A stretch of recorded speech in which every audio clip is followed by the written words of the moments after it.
나는 평범한 대학생이었다. 서울 외곽의 작은 읍내에서 학교를 다니고 있었고 기숙사 생활을 하고 있었다. 대학 도서관에서 아르바이트를 하며 적당히 바쁘게 평화롭게 지내던 어느 날이었다. 기숙사로 돌아오는 길에 문방구에서 예쁘게 생긴 작은 장신구를 발견했다. 어떤 할머니가 낡은 상자에서 꺼낸 듯한 오래된 느낌의 물건이었다. 반짝이는 은색 줄에 작은 부적이 매달린 목걸이였다. 특별히 눈길을 끌었지만 가격은 무척 저렴해서 충동적으로 구입하게 되었다. 목걸이는 익숙하지 않은 문자가 각인된 부적을 달고 있었는데 나는 그것을 그냥 예쁜 장식품 정도로 생각했다. 목걸이를 걸자 이상한 느낌이 들었다. 차가운 듯 하면서도 온기가 느껴졌고 마치 피부에 스며드는 듯한 느낌이었다. 하지만 대수롭지 않게 생각하고 일상으로 돌아갔다. 며칠 뒤부터 이상한 일들이 생기기 시작했다. 먼저 밤마다 끔찍한 악몽에 시달리게 되었다. 처음엔 그냥 스트레스 때문이라고 생각했다. 그러나 꿈은 점점 더 생생하고 현실적으로 느껴졌다. 어떤 여자가 우물에서 나를 바라보고 있었다. 그녀는 흰 소복 차림에 머리는 젖어 있었다. 꿈속에서 그녀는 항상 나를 향해 무언가 말하고 있었지만 나는 그 말을 결코 알아듣지 못했다. 꿈에서 깨어나면 소름이 돋고 숨이 가빠졌다. 이상한 일은 거기서 그치지 않았다. 기숙사 방에 혼자 있을 때마다 누군가 내 뒤에 서 있는 느낌이 들었다. 처음에는 기분 탓이라고 여겼지만 그 느낌은 점점 강해졌다. 그리고 나는 그것이 단순한 기분이 아니라는 것을 깨달았다. 눈을 감거나 방심할 때면 낯선 손길이 내 머리카락을 스치는 느낌까지 들었다. 이상하게도 그 느낌은 싫지 않았다. 오히려 안도감을 주는 듯했다. 그러던 어느 날 동기들과 같이 술자리에서 있었던 일이다. 술에 어느 정도 취해 웃고 떠들던 중 한 친구가 갑자기 내 목걸이를 두고 장난을 걸었다. 이거 뭐야? 되게 특이하게 생겼네. 어디서 났어? 그 친구가 목걸이를 잡자마자 나는 심한 어지럼증을 느끼며 그 자리에 주저앉고 말았다. 주변의 걱정스런 시선에도 불구하고 정신을 차리고 다시 자리로 돌아왔지만 친구는 그 뒤로 며칠간 연락이 두절되었다. 그 일이 있고 나서 나는 목걸이에 대해 더 알아보기로 마음먹었다. 도서관에서 다양한 고서와 자료를 뒤지기 시작했고 역시나 그 부적에는 역사와 전설이 깃들어 있었다. 이는 과거 무당들이 특정 영혼과 연결하기 위해 사용하던 매개체였다는 기록을 발견했다. 부적은 머무를 곳을 찾지 못한 영혼을 안식처로 이끄는 역할을 했다고 한다. 며칠 후 친구로부터 연락이 왔다. 그는 무작정 사라졌던 것에 대해 미안하다며 그동안 이상한 일을 겪었다고 털어놓았다. 그 친구 역시 내가 겪었던 것과 비슷한 악몽을 꾸었다고 했다. 꿈속에서 그는 나와 처음 만났던 모습을 한 여자가 자기를 따라다닌다고 말했다. 그 이야기를 듣자 나는 소름이 돋아 맞다고 했다. 그는 내 목걸이를 만진 이후로 그런 일이 시작되었다고 덧붙였다. 우리는 급히 도움을 청하기로 했다. 전통 무당을 찾아가 우리의 상황을 설명했다. 무당은 한참 동안 말을 잇지 못했다. 그녀는 이 이야기가 심상치 않음을 직감하고 부적이 매단 영혼은 이승에 밀어넣을 둔 불쌍한 존재이며 그 존재를 해방시켜줄 필요가 있다고 했다.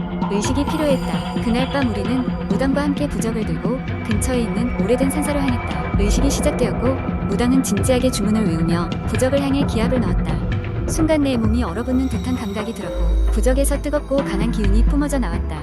눈앞에 그녀가 있었다. 그녀는 마지막으로 나를 바라보며 입모양으로 한마디를 남기고 사라졌다. 별다른 소리 없이 그녀의 모습은 잔잔하게 흩어지며 사라졌다. 그 후로 악몽도 기묘한 기운도 사라졌다. 친구도 나도 일상으로 돌아갈 수 있었다. 그러나 그 경험은 계속 마음에 남아있었다. 나는 가끔씩 밤하늘을 올려다보며 그 여인이 지금은 평화롭게 안식을 찾았기를 바라곤 한다. 그녀가 마지막으로 남긴 입모양은 고맙다였던 것 같다. 그 이후로 나는 애초에 낯선 물건을 함부로 손에 넣지 않기로 다짐했다. 두 번째 이야기 어느 날 늦은 밤 윤지는 친구들과의 모임을 마치고 집으로 돌아가는 길이었다. 시계는 이미 자정을 넘어 새벽 1시를 가리키고 있었다. 택시를 타기엔 돈이 아까워서 그녀는 지하철역에서 집까지 이어지는 20분 정도의 거리를 걸어가기로 했다. 밤길은 으슥했고 거리는 적막했다. 그녀가 걷고 있는 곳은 가로등이 드문드문 있어 어둡기도 했고 주택가 사이로 난 좁은 골목길이었다. 윤지는 걸음을 재촉하며 빨리 집에 도착하기를 기도했다. 그런데 그때였다. 뒤에서 발소리가 들려오기 시작했다. 처음에는 착각이라고 생각했지만 계속해서 또렷하게 들려왔다. 윤지는 천천히 뒤를 돌아보았다. 아무도 없었다. 다시 앞을 돌아보며 발걸음을 빠르게 옮겼다. 하지만 발소리는 더욱 가까워지는 것 같았다. 윤지는 점점 불안해졌다. 이번엔 확실히 느낄 수 있었다. 누군가가 자신을 따라오고 있었다. 그녀는 용기를 내어 다시 한번 뒤를 돌아보았다. 한 여자가 보였다. 하얀 원피스를 입은 창백한 얼굴의 여자였다. 그녀는 고개를 푹 숙이고 있어 얼굴이 잘 보이지 않았다. 윤지는 순간 얼어붙은 듯 서 있었다. 여자는 조용히 윤진에게 다가오더니 입을 열었다. 여기서 나 좀 도와줄 수 있나요? 윤진의 심장은 미친 듯이 뛰기 시작했다. 그 목소리는 차갑고도 비현실적인 울림을 가졌다. 윤진은 본능적으로 뒤로 물러섰다. 무슨 일이시죠? 그녀는 떨리는 목소리로 물었다. 여자는 조용히 손가락으로 멀리 보이는 가로등을 가리켰다. 저기 내 집이 있어요. 같이 와줄 수 있어요. 윤지는 불안감에 휩싸였다. 지금 당장이라도 도망가고 싶었지만 무언가에 홀린 듯 팔이 움직이지 않았다. 여자의 손짓을 따라 시선을 돌린 순간 윤지는 숨이 멎는 듯한 공포에 사로잡혔다. 여자가 가리킨 곳에는 아무것도 없었다. 빈터만이 윤진의 눈에 들어왔다. 다시 여자를 돌아본 순간 그 자리에 여자는 없었다. 윤진은 혼자가 되어 있었다. 그녀는 공포에 질려 비명을 지르며 그 자리를 뛰쳐나갔다. 그녀가 온 힘을 다해 달려 집에 도착했을 때 온몸은 땀으로 흥건했고 숨이 턱에 닿을 정도로 가빴다. 윤진은 그 후로도 오랫동안 그 밤일을 잊지 못했고 늦은 시간에는 절대 혼자 밖에 나가지 않았다. 가끔씩 그녀는 여전히 누군가가 뒤따라오는 것 같은 착각에 빠지곤 했다.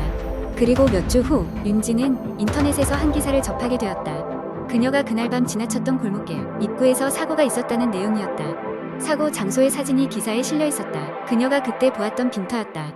기사에 따르면 10수년 전 그곳에서 한 여성이 불의 사고로 목숨을 잃었고 그 이후로 때때로 그 여인의 형체가 목격된다는 소문이 돌고 있다고 했다. 윤지는 그 기사를 보고 소름이 돋았다. 그녀가 그때 보았던 여자는 아마도 그 여인이었을까? 그리고 그 여인은 윤진에게 무엇을 원했던 것일까? 윤진은 한참 동안 화면을 응시하며 생각에 잠겼다. 그날 밤 이후로도 그 골목길에 관한 소문은 줄곧 이어졌다. 한밤중에 들리는 발소리, 뒤를 따라오는 사람의 형체, 그리고 가끔씩 걸려오는 차가운 목소리로 도움을 청하는 전화, 그 모든 것은 여전히 미해결 미스터리로 남아 있었다. 세 번째 이야기, 오래전 경기도의 어느 작은 마을에 미스터리한 저택 하나가 자리 잡고 있었습니다. 이 저택은 주민들 사이에서 안개의 집으로 불리며 누구도 가까이 가려 하지 않았습니다. 이유는 그 저택을 둘러싼 수많은 전설과 괴담 때문이었죠. 사건의 시작은 10여 년 전으로 거슬러 올라갑니다. 이 저택에 살던 정씨 가족은 어느 날 갑작스레 사라져 버렸습니다. 가족 모두가 행방불명이 된 것이죠. 경찰이 수사를 벌였지만 그들의 행방을 단서조차 찾을 수 없었습니다. 그 후로 저택은 비어 있었지만 동네 아이들은 쉬쉬하며 그 안에 무시무시한 귀신이 산다고 떠들었습니다. 시간이 흘러 어느 가을날 한 도시 젊은이가 그 저택의 존재를 알게 되었습니다. 그의 이름은 지훈이었는데 대학에서 민속학을 전공하는 학생이었습니다. 그는 수업 과제로 지자체에 전해져 내려오는 괴담들을 조사하던 중 안개, 집에 대해 알게 되었고 바로 호기심을 느꼈습니다. 지훈은 친구 2명과 함께 이 저택을 탐험해보기로 했습니다. 세 친구는 햇살이 밝은 대낮에 저택을 찾아갔습니다. 그런데 이상하게도 저택 주위에는 항상 옅은 안개가 낀 듯한 느낌이 들었습니다. 하지만 지훈과 친구들은 이를 기이하게 여기면서도 땅을 부려 문을 열고 들어갔습니다. 저택 안은 먼지가 가득했으나 그보다 더 기묘한 것은 시간이 멈춘 듯한 생생한 가구들과 생활 흔적이었습니다. 마치 정씨 가족이 어제까지 쓰던 것처럼 모든 게 정돈되어 있었습니다. 탐험을 계속하던 중 세 친구는 2층에 있는 방 하나를 발견했습니다. 그 방에는 커다란 전신 거울 하나가 벽에 걸려 있었습니다. 친구 중 하나가 장난삼아 거울 앞에서 익살스러운 표정을 지으며 셀카를 찍기 시작했습니다. 그런데 셀카 화면에는 친구의 모습뿐 아니라 그 뒤에 어렴풋한 그림자가 함께 비쳐 있었습니다. 지훈은 이 사진을 보고 소름이 돋았습니다. 순간 방의 문이 쾅 하고 닫혔습니다. 밖에는 아무도 없었는데 문은 완전히 잠긴 것처럼 꼼짝도 하지 않았습니다. 공포에 질린 친구들은 문을 열기 위해 안간힘을 썼지만 헛수고였습니다. 그들이 더 이상 어찌할 바를 몰라 두려움에 몸을 떨던 바로 그때 방 안의 온도가 급격히 떨어지기 시작했습니다. 차가운 숨결이 목덜미를 스치면서 벽에 있는 형체를 알 수 없는 그림자들이 춤추듯 나타났다 사라졌습니다. 지훈은 복도를 비추던 희미한 빛 속에서 여러 마리의 새까만 눈동자들이 자신들을 주시하고 있음을 느꼈습니다. 아무 이유 없이 공포가 극에 달한 순간 창문 너머로 아득히 울려 퍼지는 아이의 웃음소리가 들려왔습니다. 더 이상 견딜 수 없었던 친구 하나가 방 안을 필사적으로 뒤지기 시작했고 벽장 속에서 낡은 일기장을 찾아냈습니다. 일기장에는 정씨 가족의 가장 큰 비밀이 적혀 있었습니다. 그들은 저택을 새로 단장하던 날 우연히 발견한 지하실에서 여태껏 본 적 없는 것들을 마주쳤다고 했습니다. 그것들은 인간의 모습으로 스스로를 안개의 숲수호자라 칭하며 저택 지하에 걸린 저주를 이어가기 위해서라 있는 희생양을 대가로 요구했습니다. 정씨 가족이 이 사실을 밝히자마자 그들은 사라져버렸던 것이었습니다. 세 친구는 경악하며 방에 갇혀있는 것을 확인하게 되었고 지훈은 이 모든 것이 그때의 저주에 의한 것이라는 추측을 하게 되었습니다. 절망감에 빠져있던 그때 친구 중 하나가 조심스럽게 외쳤습니다. 혹시 이 저주를 푸는 방법은 희생을 치르지 않고는 불가능한 걸까요? 그 말에 지훈은 번뜩이는 아이디어를 떠올리며 외쳤습니다. 우리의 생명 대신 이 저택에 항상 안개 속에 묶여있게 만들면 되는 거야. 그리고 그 순간 지우는 자신의 스마트폰을 꺼내어 마치 주문을 외우듯 되뇌었습니다. 우린 당신들의 희생양이 아니야. 내비게이션, 대중교통, 세계의 모든 길을 통해 이곳을 있게 할 거야. 여긴 아무도 찾지 않을 장소로 묻어버릴 거야. 그러자 놀랍게도 방 안의 온도가 서서히 정상으로 돌아왔고 문도 스르르 열렸습니다. 세 친구는 서로 부둥켜 안고 저택에서 탈출했습니다. 그리고 그 뒤로 안개의 집은 정말로 안개 속에 쌓인 채 아무도 찾지 않는 미지의 장소로 변모했습니다.